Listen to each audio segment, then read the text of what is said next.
Bismillahirrahmanirrahim. Assalamualaikum warahmatullahi wabarakatuh. Waalaikumsalam. Selamat pagi,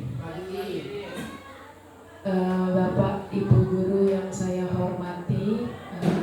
Pertama-tama marilah kita panjatkan puji syukur kehadirat Allah Subhanahu wa Ta'ala yang telah memberikan kita rahmatnya sehingga kita diberikan kesehatan sehingga bisa kumpul pada pagi hari ini untuk melaksanakan rutinitas bulanan kita, yakni kegiatan komunitas belajar SMPN Santap Lima Bayan. Selanjutnya selawat dan salam kita aturkan kepada junjungan alam Nabi besar Muhammad SAW. Semoga kelak di yaumil akhir kita mendapat syafaat beliau. Mari sama-sama kita mengucapkan selawat dengan ucapan Allahumma sholli ala sayyidina Muhammad wa ala ali sayyidina Muhammad. Bapak Ibu Guru SMPN Santap Lima Bayan dan staf tata usaha yang saya hormati, pada kesempatan hari ini kita bisa berkumpul di sini untuk melaksanakan kegiatan kita seperti biasa yang kita laksanakan pada setiap hari Kamis, yakni kegiatan komunitas belajar SMPN Santap Lima Bayan, di mana pada hari ini kita akan membahas bagaimana cara pengelolaan kinerja di aplikasi PMM. Mungkin nanti akan dipandu oleh salah satu teman dari teman kita yang ada di SMPN Santap Lima Bayan. Tapi sebelum ke kegiatan itu, pertama-tama di sini saya mau menyampaikan beberapa hal mengenai secara umum apa itu komunitas belajar, apa saja manfaat komunitas belajar, dan tujuan komunitas belajar itu untuk apa, seperti itu. Ya, mungkin lebih enaknya untuk menyampaikan materi, mungkin saya sambil berdiri saja. Ya, bisa dilanjut slide-nya ya. Komunitas belajar yang ada di sekolah itu adalah sekelompok pendidik dan tenaga kependidikan dalam satu sekolah yang belajar bersama-sama dan berkolaborasi secara rutin dengan tujuan yang jelas dan teratur untuk meningkatkan kualitas pembelajaran sehingga berdampak pada hasil belajar peserta didik. Selanjutnya, tujuan dari komunitas belajar yang sudah kita bentuk ini antara lain, yang pertama, komunitas belajar dalam sekolah itu diharapkan dapat meningkatkan kompetensi pendidik dan membangun budaya belajar bersama yang berkelanjutan sehingga berdampak pada peningkatan hasil belajar peserta didik. Selanjutnya, kenapa harus melalui komunitas belajar? Karena manfaat komunitas belajar ini dirasa sangat penting bagi para pendidik karena membantu meningkatkan kualitas pendidikan di Indonesia secara umum. Pendidik atau guru yang mengikuti komunitas belajar dapat bersama-sama menciptakan keharmonisan dalam mengembangkan kemampuan potensi diri yang mereka miliki. Selanjutnya, tujuan dari komunitas belajar dalam sekolah itu adalah diharapkan dapat meningkatkan kompetensi pendidik dan membangun budaya belajar bersama yang berkelanjutan sehingga berdampak pada peningkatan hasil belajar peserta didik. Apa saja yang diperoleh melalui komunitas belajar ini? Ada beberapa yang bisa diperoleh melalui komunitas belajar. Pendidik dan tenaga kependidikan bisa saling berdiskusi secara bersama-sama untuk mencari solusi terhadap permasalahan yang ada dan memberikan pelayanan terbaik untuk siswa, khususnya dalam hal keberhasilan pembelajaran siswa. Nah, ini adalah bermacam-macam permasalahan yang kita temukan bersama di sekolah kita secara umum, yang mungkin nantinya akan menjadi pembahasan dalam komunitas ini. Kira-kira masalah yang mana dulu kita pecahin, kemudian mencari solusi bersama melalui diskusi komunitas belajar ini. Adapun permasalahannya antara lain yang sudah kita temukan bersama yaitu yang pertama, kurangnya minat belajar siswa kita. Sebagian besar siswa kita kalau sudah banyak acara-acara seperti begawe dan acara-acara budaya budaya itu membuat siswa itu malas datang ke sekolah. Otomatis itu membuat minatnya untuk belajar itu sangat kurang. Belum lagi faktor-faktor kondisi yang lainnya seperti faktor ekonomi, kemudian daya dukungan dari orang tua. Hal-hal itulah yang membuat minat belajar dari siswa itu sangat-sangat kurang.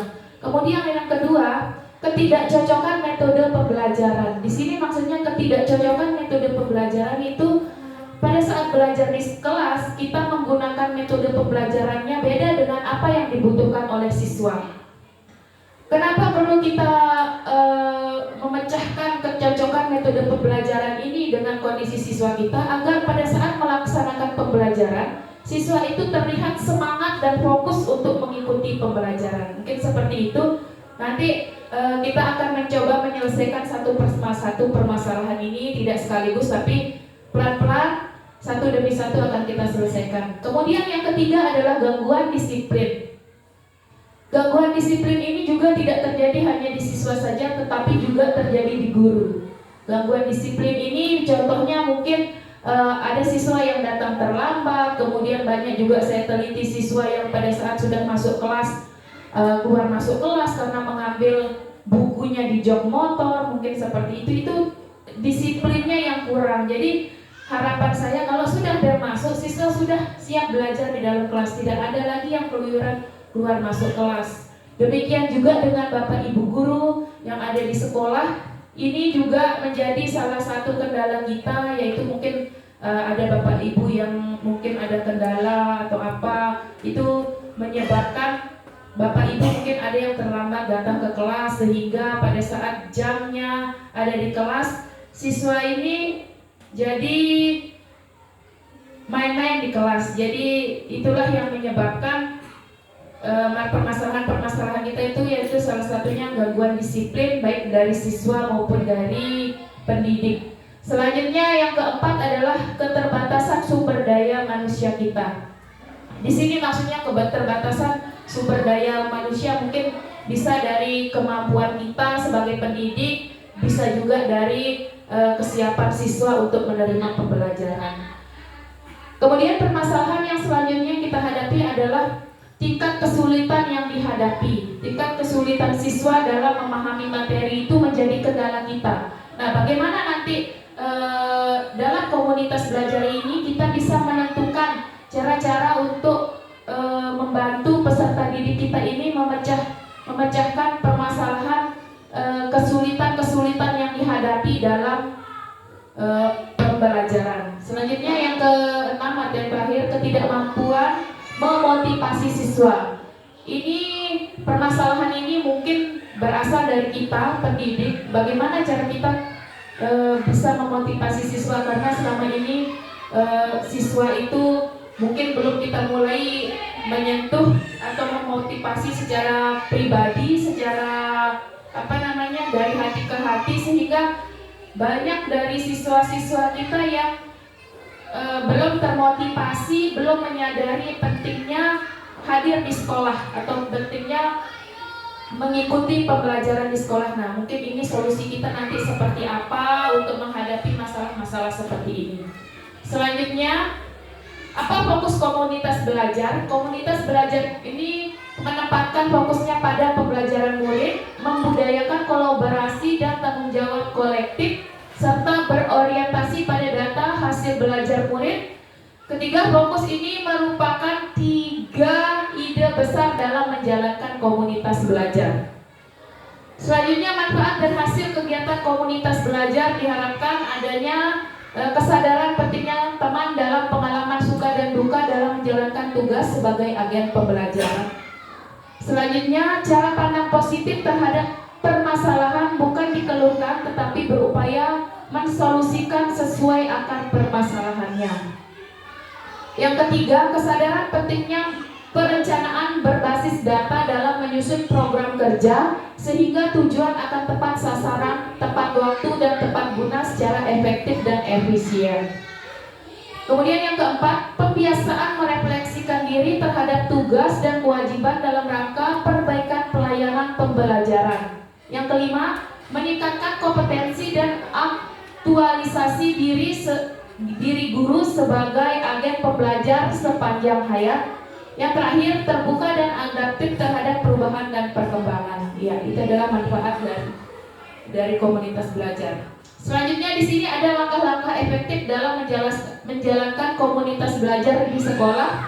Yang pertama, kita membentuk tim kecil. Kepala sekolah atau madrasah perlu membentuk tim kecil yang terdiri dari manajemen dan guru. Kemudian, telaah data hasil belajar murid bersama tim kecil. Kepala sekolah menganalisis data hasil belajar peserta didik. Data ini mencakup rapor pendidikan dan hasil asesmen nasional berbasis komputer atau APBK. Berikutnya, sosialisasi pentingnya komunitas belajar, memasukkan jam efektif guru. Kepala sekolah mengeluarkan kebijakan agar kegiatan komunitas belajar menjadi bagian dari jam kerja guru di sekolah. Kemudian selanjutnya menggerakkan komunitas belajar. Yang pertama, identifikasi kebutuhan belajar atau permasalahan yang dihadapi oleh anggota komunitas. Yang kedua, berbagi pengalaman dan praktik baik mengenai mengajar atau belajar.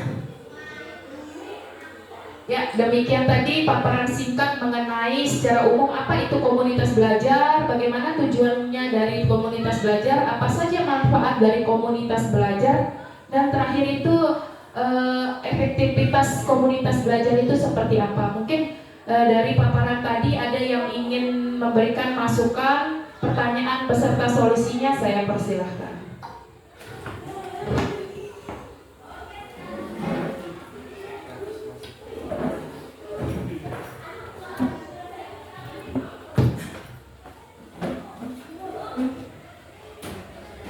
Baik,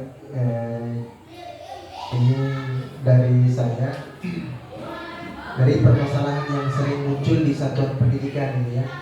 Jadi satu, kurangnya minat belajar gitu. Ini sebuah pertanyaan yang sekaligus saya sendiri juga memberikan sedikit solusi yang nanti dilengkapi oleh teman-teman begitu.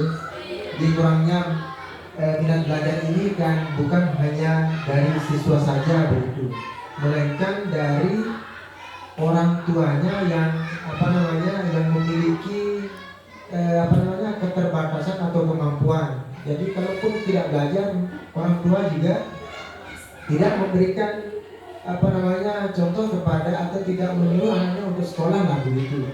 Lebih-lebih juga kita selaku tenaga pendidik di mana seperti yang dikatakan Ibu Kepala tadi, ada begawi dan lain sebagainya. Jadi masyarakat di sini juga ikut itu.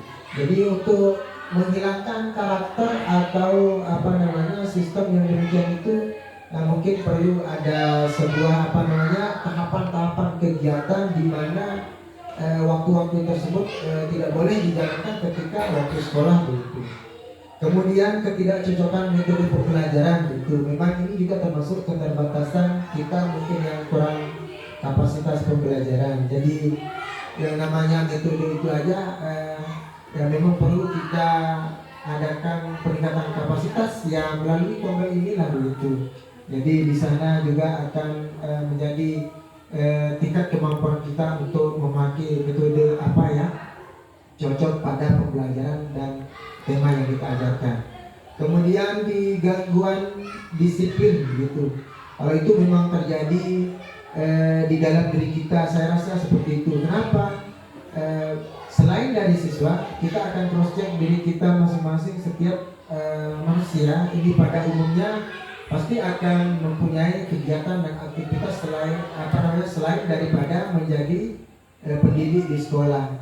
Namun demikian perlu kita ingatkan bahwa kita ini namanya pendidik, jadi harus mengutamakan pendidik dulu, baru kegiatan-kegiatan yang lain. Lebih-lebih kita selaku ASN menjadi tanggung jawab kita bersama untuk berpihak pada murid begitu. Kemudian keterbatasan sumber daya manusia seperti tadi ya, ada sinkronisasi dengan ketidakcocokan metode pembelajaran itu. Tadi itu kita harus ditingkatkan kapasitas kita masing-masing. Ya, belajar walaupun menjadi guru, belajar dan terus berusaha meningkatkan kapasitas. Kemudian tingkat kesulitan yang dihadapi, ya namanya manusia bervariasi tingkat IQ-nya. dan SSQ-nya. Ada yang pandai dalam memahami sesuatu tetapi mengungkapkan juga kurang mampu. Ada yang mampu mengungkapkan tetapi ada juga dia dalam pengetahuan kurang memahami. Kemudian yang terakhir adalah ketidakmampuan memotivasi siswa. Terkadang ini ketidakmampuan ini sebenarnya semua pendidik atau semua guru itu mampu, tapi rasa jenuh inilah yang membuat kita kurang memotivasi siswa. Jadi paling tidak kita motivasi diri sendiri dulu, baru ke siswa. Ya, dengan catatan lain, kekurangan-kekurangan ini akan terus saling berkaitan begitu. Tetapi dengan insya Allah dengan meningkatnya kapasitas itu akan mengurangi permasalahan-permasalahan yang sering muncul di pendidikan yang kita jalankan ini. Jadi seperti itu saja dulu yang bisa saya sampaikan. Mungkin ada teman-teman yang mau menambahkan apa saja yang menjadi solusi dari permasalahan yang sering muncul di satuan pendidikan kita. Terima kasih. Assalamualaikum warahmatullahi wabarakatuh.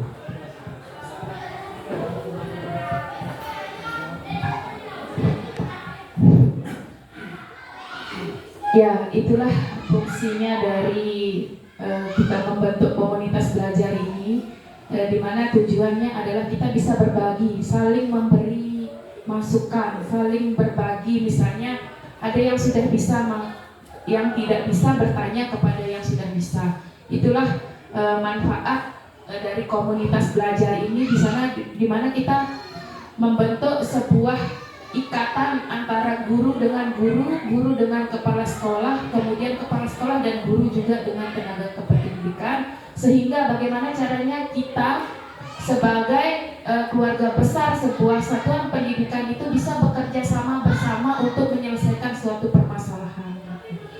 Kalaupun tidak ada solusi dari kita, dari warga sekolah, mungkin nanti di kegiatan selanjutnya, kegiatan komunitas belajar selanjutnya, kita bisa mengundang orang yang kompeten di bidangnya, yang kiranya bisa memberikan kita masukan, pengarahan atau metode-metode yang tepat bagaimana caranya kita bisa menyelesaikan permasalahan-permasalahan yang ada di sekolah kita. Seperti itu mungkin nanti selanjutnya bagaimana permasalahan apa yang ingin kita selesaikan selanjutnya setelah komunitas belajar ini. Yang pertama ini, di komunitas belajar yang kedua itu kira-kira apa permasalahan yang ingin kita selesaikan, kemudian apa yang ingin kita bahas, itu kita komunikasikan lagi nanti di akhir kegiatan ini. Kayak seperti itu. Untuk sementara ini, untuk kegiatan awal ini kita lanjutkan dulu dengan yang sudah kita rencanakan. Untuk masalah-masalah selanjutnya yang ini tuh seperti yang Pak Guru bilang tadi, itu memang ini perlunya kesadaran dari diri kita dan kekurangan kita juga. Jadi mungkin jika kita tidak bisa seperti yang saya bilang tadi, nanti kita akan mengundang ahlinya yang kompeten di bidangnya, seperti itu. Mungkin demikian dari saya Bapak Ibu. Terima kasih atas perhatiannya. Mohon maaf atas segala kekurangannya. Wabillahi taufiq wal hidayah. Wassalamualaikum warahmatullahi wabarakatuh.